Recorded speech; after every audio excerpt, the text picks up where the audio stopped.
Hi everyone and welcome back. This is Mindy Eggen, and in today's video we are going to do a little bit of embossed resist featuring the new stamp set in full bloom from the Honeybee Stamps April 2020 release.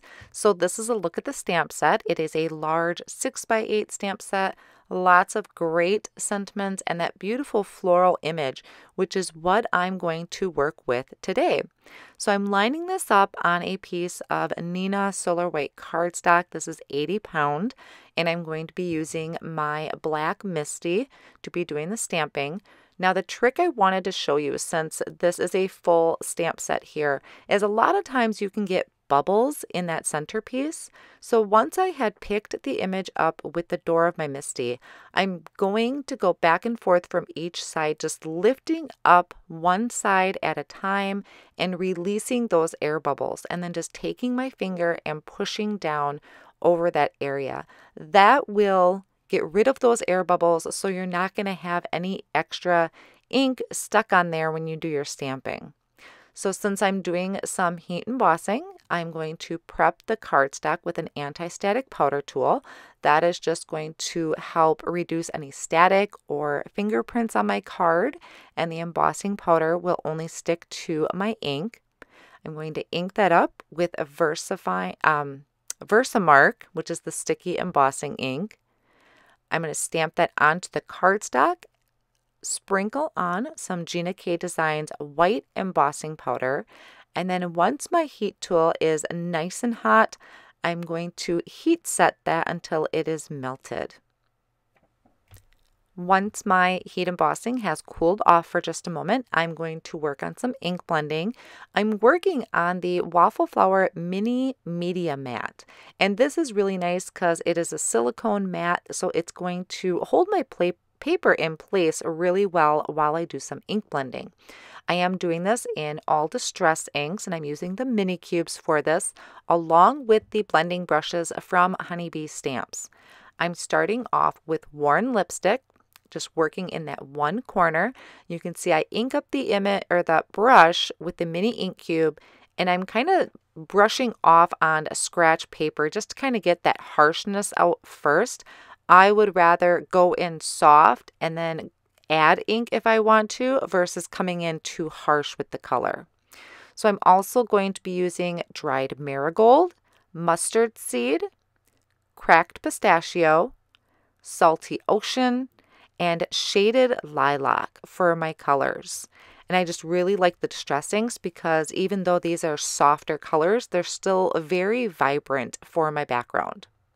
Now, after I finished the ink blending, I did buff off that excess ink that sits on top of the embossing, and it's going to be hard to see on camera, but I am spritzing this with a water bottle and then picking up those droplets with a paper towel. I'm going to take the coordinating die and I'm going to line that up with my image and hold it in place with purple tape and then run that through my die cut machine. Now you can see there is also another die there that will cut out the center. So that is optional if you wanted to maybe make a shaker card. I'm leaving my center there, but I am going to die cut that shape out of black cardstock. Then I'm going to load that into my Misty, and I want to heat emboss a sentiment.